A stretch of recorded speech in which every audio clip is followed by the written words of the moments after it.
You know, Mm. your own presence in a situation where you have to step back and look at yourself and be like, am I this guy right now?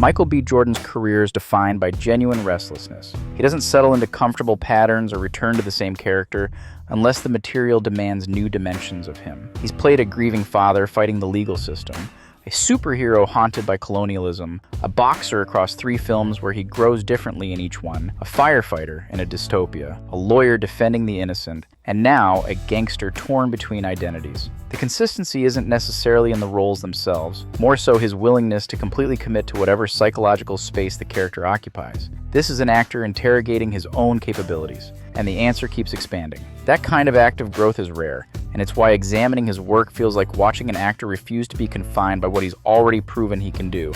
Let's get started, my friends.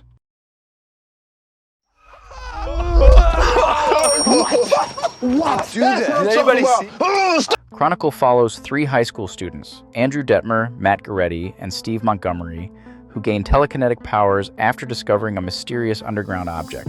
The narrative is presented through a found footage format, primarily from Andrew's camera, which initially records their excitement as the boys experiment with their abilities. What begins as just a bunch of friends doing what anyone who just got powers would do gradually evolves into something darker as the power they wield starts exposing deeper aspects of their personalities.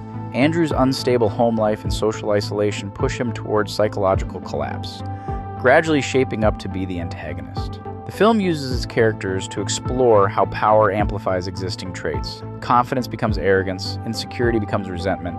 It's a really good superhero movie.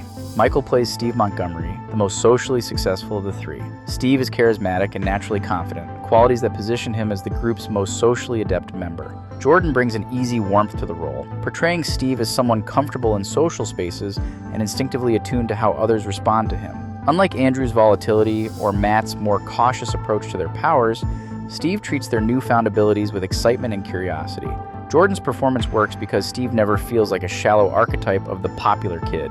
There's a genuine empathy that shapes how he interacts with Andrew in particular.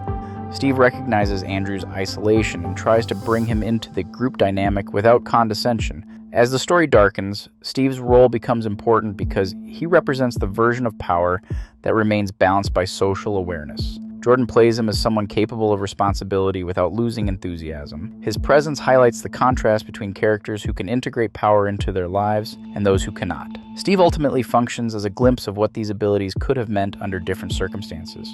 An example of power moderated by confidence and empathy. I've complimented his performance without revealing too much about the plot, so go watch it already. It's okay, I'll wait. It's good for the countdown, though. You know, Frisco, fireworks, you know what I'm saying? The whole shit, you know? Yeah. Fruitvale Station is structured as a documentation of Oscar Grant's final day alive. The film begins by following Oscar through mundane moments, buying groceries, visiting his mother, spending time with his daughter. The narrative treats these ordinary interactions as sacred precisely because the audience knows they're about to end. Oscar is shot and killed by a transit police officer at the Fruitvale Station BART platform while restrained on the ground. The film depicts a regular person living a regular life, and then documents the sudden, senseless removal of that life. Jordan plays Oscar as fundamentally good in a way that resists sentimentality. Oscar isn't perfect. He's made mistakes, dealt drugs, served time. But the performance communicates someone actively trying to be better, trying to be a better father, a better partner, a better man. Jordan demonstrates this through small choices.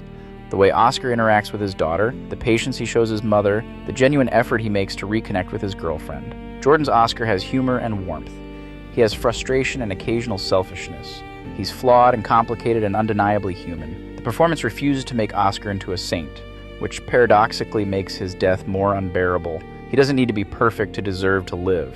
The scene where Oscar is shot is played by Jordan with heartbreaking confusion. He doesn't understand what's happening.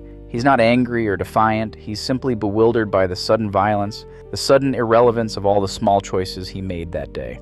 Jordan's face registers the gap between who Oscar was trying to become and the fact that none of that matters now. Fruitvale Station is a portrait of a life interrupted, and Jordan's performance makes clear that the tragedy isn't that Oscar was remarkable, it's that he was ordinary, and that ordinariness offered no protection.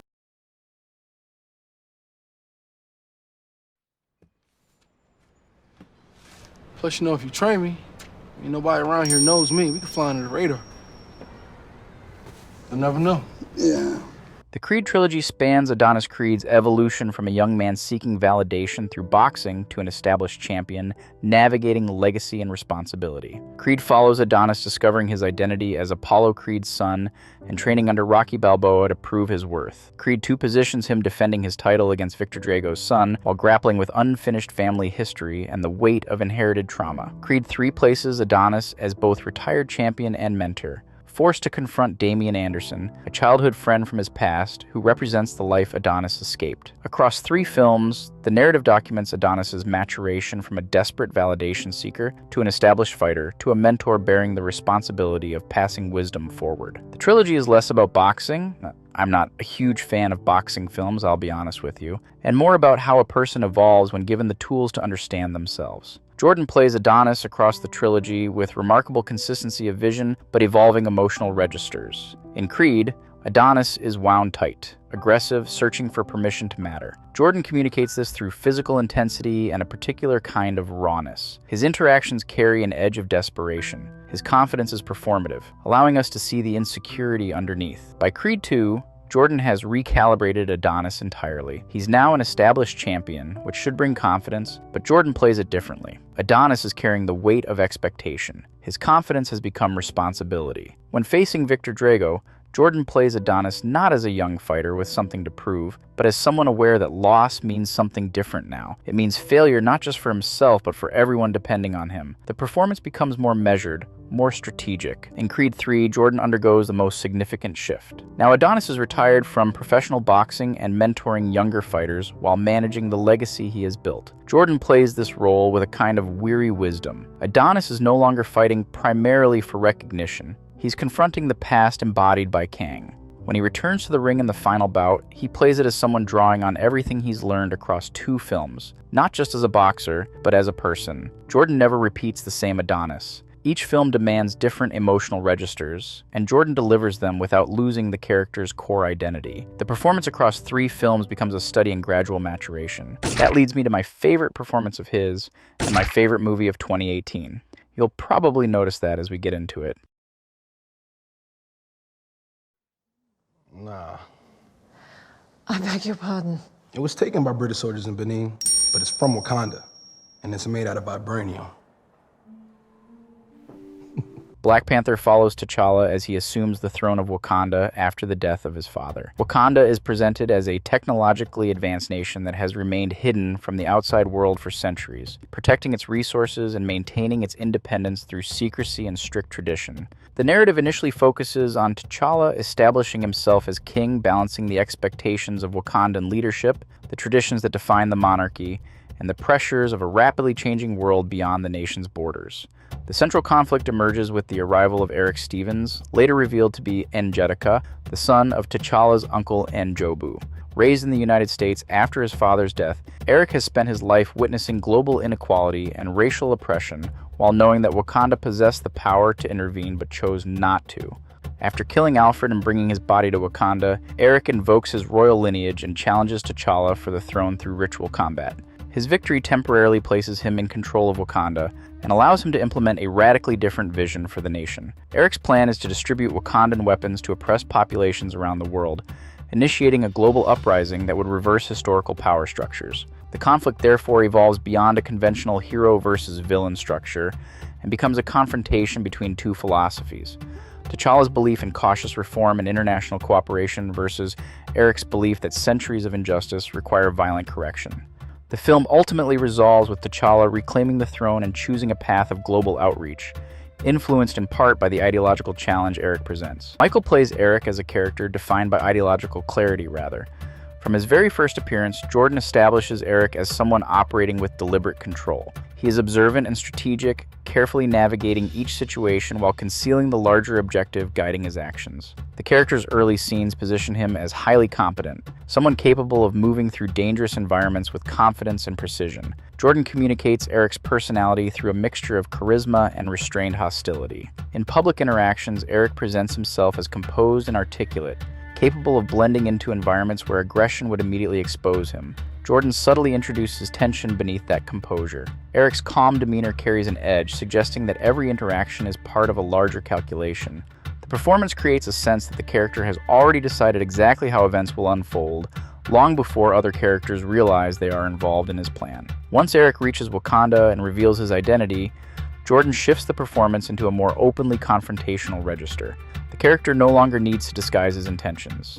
His dialogue becomes direct and confrontational, particularly in scenes where he challenges the moral foundation of Wakanda's isolationism. Jordan delivers these moments not as emotional outbursts, but as arguments grounded in lived experience. Eric believes completely in the logic of his position, and Jordan's performance emphasizes that conviction. One of the defining elements of the character is the ritual scarification covering Eric's torso. The scars, which he claims represent the number of people he has killed, function as a visual representation of the life he has lived outside Wakanda. He plays the reveal of these scars with unsettling pride. He treats them as proof of commitment to a violent path he considers justified by the injustices he has witnessed. As the narrative progresses and Eric takes control of Wakanda, Jordan avoids portraying him as chaotic or irrational. Instead, Eric becomes more focused. His anger is directed toward specific goals, and his decisions reflect a worldview shaped by abandonment and years spent navigating military training and hostile environments. Jordan's performance frames Eric as someone who sees the world through the lens of conquest and survival. To him, Wakanda's power represents a tool that has been irresponsibly withheld from those who need it most. The final confrontation between Eric and T'Challa highlights the emotional foundation beneath the character's ideology. After being defeated, Eric rejects imprisonment and chooses death instead. Jordan plays this moment with quiet finality because the character understands that his vision will not be realized through victory, but he refuses to return to a life defined by confinement or submission. What distinguishes Jordan's portrayal is how he maintains the character's internal logic even at the moment of defeat. Eric does not reconsider his beliefs or express regret for his actions. The performance concludes with the same conviction that defined the character's earlier scenes. Jordan presents Killmonger as someone whose worldview was shaped by abandonment and systemic violence, and who chose to respond to that reality with an equally uncompromising strategy. The result is an antagonist whose presence reshapes the narrative itself, forcing the hero to reconsider the moral framework that defined Wakanda before Eric arrived.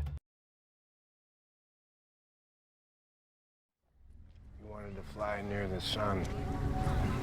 You burnt your damn wings off and you wonder why. Go in, I'll give you a minute to get your house in order.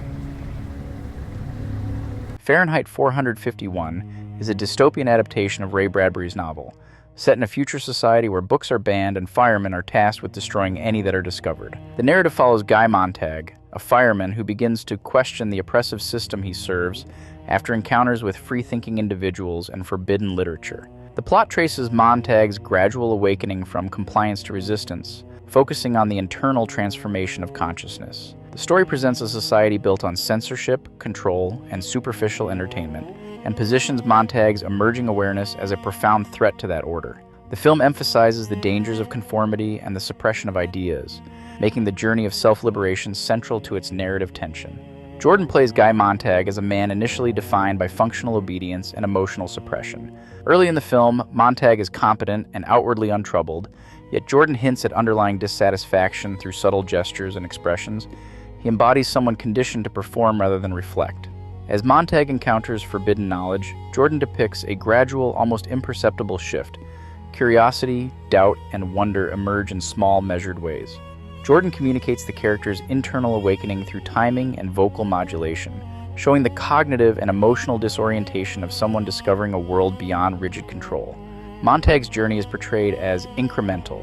Each exposure to new ideas challenges him to reconcile learned obedience with burgeoning critical thought. By the final act, Jordan presents Montag as fully engaged, aware, and courageous, acting through deliberate moral choice. His performance demonstrates an ability to convey psychological transformation with restraint, making the internal struggle as compelling as any external confrontation.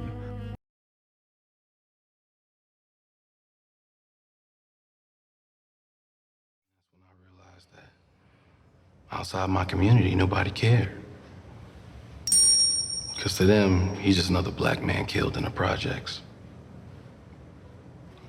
Just Mercy is a legal drama based on the memoir of Bryan Stevenson, following the work of a young Harvard law graduate who moves to Alabama to defend death row inmates, particularly Walter McMillian, a man wrongfully convicted of murder due to racial bias and corrupt testimony. The narrative unfolds as both a procedural and a moral journey, documenting Bryan's investigation, legal maneuvering, and the exposure of systemic injustice. The film emphasizes the human stakes of the case while highlighting the broader structural failures of the justice system.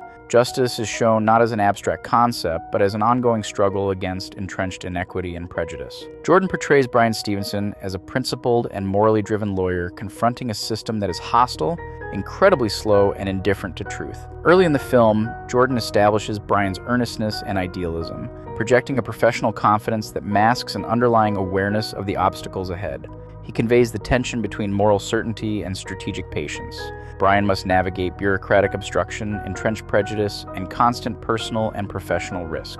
Throughout the narrative, Michael's performance captures the evolution from determined idealist to battle-tested advocate. In courtroom sequences and personal interactions, Jordan makes Bryan's intellect and empathy visible. He communicates subtle moral authority without descending into didacticism. That's today's new word of the week for ya. Jordan also captures the emotional toll of witnessing injustice firsthand, balancing frustration, sorrow, and steadfast commitment perfectly. By the film's conclusion, Jordan presents Bryan as a figure of resilient humanity. The final courtroom victory is not a triumphant climax, but a measured acknowledgement of progress within a flawed system. Jordan's performance demonstrates a capacity to render complex legal and ethical struggle in intimate human terms. Just Mercy showcases his skill at portraying characters whose heroism is disciplined and deeply rooted in moral courage rather than spectacle.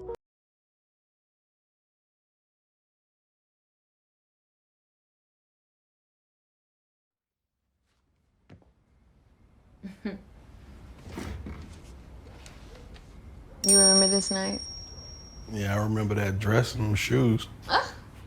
Remember your hair? Without Remorse is an action thriller adapted from Tom Clancy's novel, following John Kelly, a U.S. Navy SEAL seeking revenge against those responsible for his wife's death. It's a revenge thriller where John tracks down those behind the attack, uncovering a larger conspiracy involving Russian operatives and escalating geopolitical tension. The plot expands from personal vendetta into state-level conflict, revealing that the operation extends far beyond the initial crime. By the film's end, John fakes his death and adopts the identity of John Clark, positioning himself as a Black Ops operative working outside traditional structures. The film presents his transformation as inevitable. A man with nothing left to lose becomes the most dangerous asset available. Yeah, I know it's overplayed, but give it a shot. They've even got Coulson in it. Michael plays John Kelly as a man whose emotional foundation has been shattered.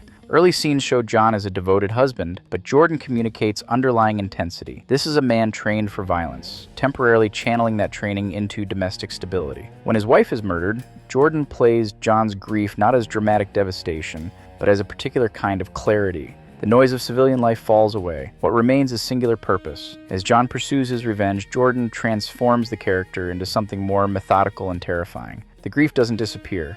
It becomes fuel. Jordan plays John with controlled precision, executing his plan without hesitation or moral ambiguity. Each action is calculated. Each decision is informed by someone who has already lost everything and therefore has nothing left to protect except his mission. The performance captures the psychology of someone for whom violence becomes the only language that makes sense.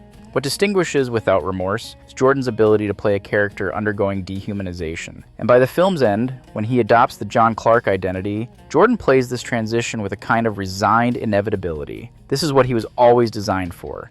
His personal life was always temporary. Now he's finally being honest about his nature. The performance demonstrates Jordan's range in playing characters whose arc is toward darkness, whose journey is about becoming increasingly dangerous.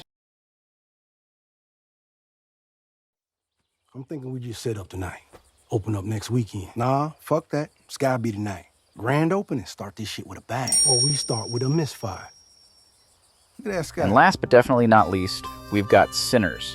Set in 1932 in Clarksdale, Mississippi, it follows identical twins Elijah Smoke and Elias Stack Moore, World War I veterans who return to after years working for the Chicago mob.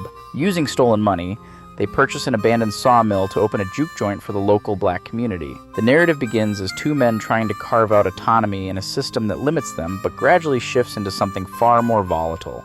As the twins assemble their circle, musicians, workers, and community figures, the film establishes the juke joint as a space of freedom and artistic expression. That stability is disrupted when Sammy's music, performed on opening night, draws supernatural attention. The story escalates into a supernatural siege as a group of vampires led by Remick target the joint. The plot expands beyond survival into something symbolic, a confrontation between cultural expression and forces that seek to consume and control it.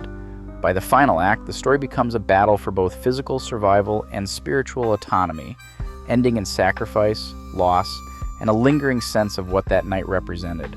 Jordan plays both Smoke and Stack as two halves of the same foundation, but shaped by different emotional responses to the same life. Smoke is grounded and internally burdened, particularly by the loss of his child, while Stack is more outwardly charismatic and impulsive. Smoke carries weight in his stillness and measured speech, while Stack moves with a looser, more reactive energy. As the film progresses, Jordan uses the supernatural conflict to expose the fault lines between them. Stack's transformation into a vampire externalizes traits that were already present: his openness, his susceptibility, his desire for connection, while Smoke becomes increasingly hardened, forced into a position of responsibility and sacrifice. Their dynamic shifts from partnership to opposition, and Jordan plays that transition without overstating it, allowing the tension to build through small changes in tone and presence. What distinguishes the performance is how Jordan maintains the emotional continuity between the two roles. They never feel like separate characters competing for attention. They feel like divergent outcomes of the same life.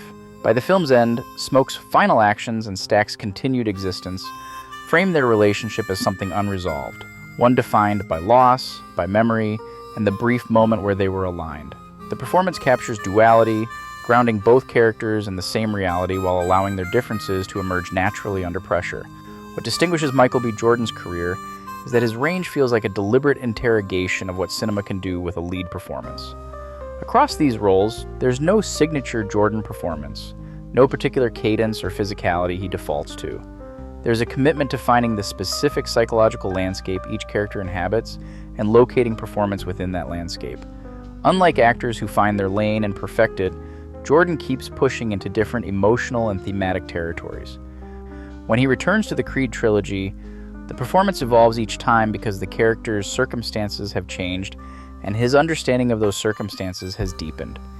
He's systematically exploring different ways of being human, different ways trauma shapes people, different ways people can resist or surrender to their circumstances. And with each role, he expands what feels possible within the constraints of a lead performance.